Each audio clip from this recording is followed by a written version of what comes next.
Good. Nampacho, as we speak out here, are you cleared for Ishayaso? As it stands now, Yeah. I can say without fear or favor, say I'm cleared. You can say without fear of you are but, cleared. I say neck and on the communication about one thing. Okay, into officially communication, Yamai. Of course. Say you can't disqualify me. You bomb me. What is a bomb? Yes, so honor court. The disqualify. Akoma FM 87.9. Kumasi disqualify me. The Yamana me call court say man neck no enyeme. Obi na de my many party in court. Yeah. One na say be our take quadra state. Yeah. Or yeah MP no special aid. And then the campaign manager. Oh, really? Of course, MP no. Now they want their own ticket. So that fans will be pay. Omo fans are omo maji. Oh, omo the party court. Enti man amode ma asema kokota. Na say wakwa ye free. Why wasema? Na say Stephen Amoa special aid or ye lead campaigner. Na kwala won nam koba ye bibia. Ano de asema court. Sir. I'm surprised they were trying to scheme say Kennedy can come and the court. Kennedy can come on court. Petition gram in Chirobi to the party. Me, I'm trying to use the party structures and those things. And these me ya majuma na me ko be na wo don kro on wakola de makokota. I am asema. Mo na mo de mo petition come National Executive Council. Say o mon kan majuma then National Council no. Now say I na kan neck na crofo be mo nte MPP na sinti no ya kan neck mo nte ase. Say ya kan neck on. President Nana Dankwa Akufo-Addo ka ho. Okay. Vice President Mamadou Bawumia ka ho. Okay. National Chairman Stephen Tim eka ho. All Justin Kudua, Nana B, Kejamfua, all the national officers that were you and Omokanek and okay. Former President Kufuor ka ho. General Secretary bi aba party ni otiasi bi aka ho.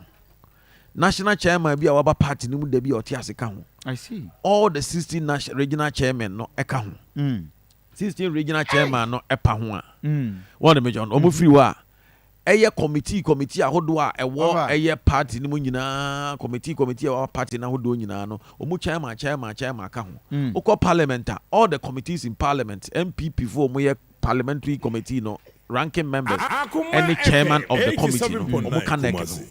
So enti enye ade bi a eye bi kitwe bi sa nkrofo we nyina me bubo din no so omu hia mu a we gyina no mu kasa nya neko enya National Council but sankofo nyina ko hia wodan ba ko mu a ene friend National Council ana mo eye MP no akola yi mo chiro krata de be petition say ye mani kwase make ne kankam gyina bi ana ye de mo de akoma sa nek mpanyimfo nyina so mo nka wase ni ma na o mo stop me ana ade akọ ade ebe chairman nek na hia na wo sa nipa kro na Nyankopon so ogu ani ase akese mu one me na sa nipa kro na sa chorlete wafa case no e de ko high court awo ka kire high court for say on preventing panyimfo no on fa tabo no credo ntu panyimfo no nyina no ma panyimu bia nka bi.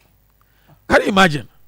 Wow. Ekeye na nke different person kra na court dey anka beka so wo be record any petition ko ye no ana obi fufuro nso dey court na wa kro unipa kro na odi petition ko ma empanyimfo so mu nka wa say ma neck no na president mu na sefo nyina ko no na wo kro ya wa sa akwase yentu ma no credo ma e court no premo mu nka sa asem ni bi afa dey ba na e ka ho asem na e ka na moti ba bi ye se kene nka na dey ko no maka mo no 87.9 na mo a omu nkwala na o say ka se me na dey court just trying to mislead the public. And I miss baby as when they are saying court. And I'm on so na me chire nkrofo krom de court. Na wo na say ya wo yo usu bempa. Wo me no usu bempa bi nanam. Yeah. Or a patron of inshare so. Okay. Not come in di mecha on them now. And a boy now ne you know MP ni nam no so e fe no usu bempa. Oh. Okay. And to muti say usu bempa no because the patron no e bibi on o yes o ye the four kakra. Okay. And wo di won share so. Ejo mo tese osu bempa no no mo pese mo twin hia so delegates adwene ko say me ni osu bempa na me ne nam no ana de asem na kokko but dia ono ye friend na say a o kwada so ankrofo nim no say ne din ye na say osu bempa no ye din amanfo je da nim. Oh, okay. Na body din na say na o kwada so no bi anim no because ono no ka o keka nsem kasa wo platform bia wo hia so delegate wo so bia enti ye na me twin o madwene say nya osu bempa na oye pedro na omunim no say oye defo a oye ne nam no nemom no eye sa na say kwada so no a ote wono no oye nti me boja no a me chirichiri mu wie na afi do mu dire me ka so akwa ko yi asem na free court ana me se omra bonte me ka so ono ana call court woni eye MP nenam wo ye MP aid wo ye MP spokesperson. So don't bring this thing, don't put this into my doorstep. Na mo ka say omo amu che de pian de no e de ye pian sem gu omo so sa keke. Enti mo na mo nim de amti amo ye mo sa. Mo de adanko da do e kroko de John na mo ye ho. Na mo de ma asama kokoto a. Mo nji ntum so de kokko na nka usuro anka akoy. Usuro se obe defend case anka akoy. Wa withdraw case. Wa withdraw case no nti me no me mfa asem court. Na ka se me na makoredo na makoy bibisa mo na mo de ma court ana mo na mo de petition akoma neck for eti wa the petition akọ na fe de o say ma president mu nka bi ma vice nka bi ma chief of staff nka bi ma honorable Mr. Steven Tim nka bi national chairman obi nka bi wa akroya o de petition akọ na wa akroya wa sa court se ma mo nka bi na ne na asa wo pese ye kan sen etirimu pe ben na wo mu tirimu a mo pese mu gu nhia so nti mo na mo pese mu go mo na ntia so basa o se wo be continue wo pese nhia so gu hwe o ye den kwaku mesi ko Kofi mesi o mu ye den funu be kwa amana o mu ye den o po sound very convinced so be masa me say minim de Nyankopon ne maka minim de me nyame aka kire me ana minim se nhia so fo no maso ansu aswansa o makwa adwa mienu me de no na ya abofo dwa na yakwa bode yakwa so ebi ono so me ni dwa kroko ye de me ka aja se enti o ma hunu adwa de ni dwa beba ano maso ansu no maso ansa ono me jon ano ma hunu the project ya abandon ni nyina ni pet ni ko gina wa ba ma campaign easy amen people one so ko ba kwan aka we na ye Kennedy Kankam ko gina ho na se Kennedy Kankam we ana o hye kwan na se free da man be si ba bi akai oduru ya yetu no kwan na ka ho ebe pim 3 years ni ye nko kwan ne so da na so ko ba mfo nyina Kennedy Kankam ayesa be gina na be gina MPP ana mo ntoma no na oba ekon beto aso a campaign we de na za odi de omtisu ko a na odi ni ko gina ho ha asesa kwan ne ana me say na there is MP botom ska na me aban me nka ho me aban me nka ho. What are the 3 arms of government? Sa ni o man ni ko asem so mu so say aban central government project aban project no ye ka aban no ne hwan. Am I not part of was it the part of the legislative arm of government? Na me nka legislative arm of government no. Na no so na me part na wa aban mu na me nka executive arm of government no. Na se ka sa aban di bibi ko ba bia e de enti na yi mbra hye beguafo a omu na si o manfo nanan. I represent the people in terms when it comes in terms of government. The 3 arms of government no a tripod no MP ka ho. And two things I say MP the botos can why na we asimu MP ben also betim the botos ka ya kwan Ghana. MP ben akatua we.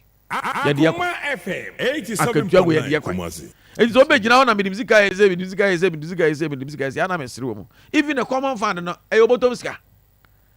Common fund is for the government. E aban sika na dem answer fa koye adwuma wa o pesa wo de adwuma ne koye. Wo de ase ene na me de bi eduru ba bi a me de ko start 64 unit classroom block ye Kufuor senior high school. Me free so aka ho no. Enu bi na eduru ba bi a covid be chi nkrofo a me nipa mako 550.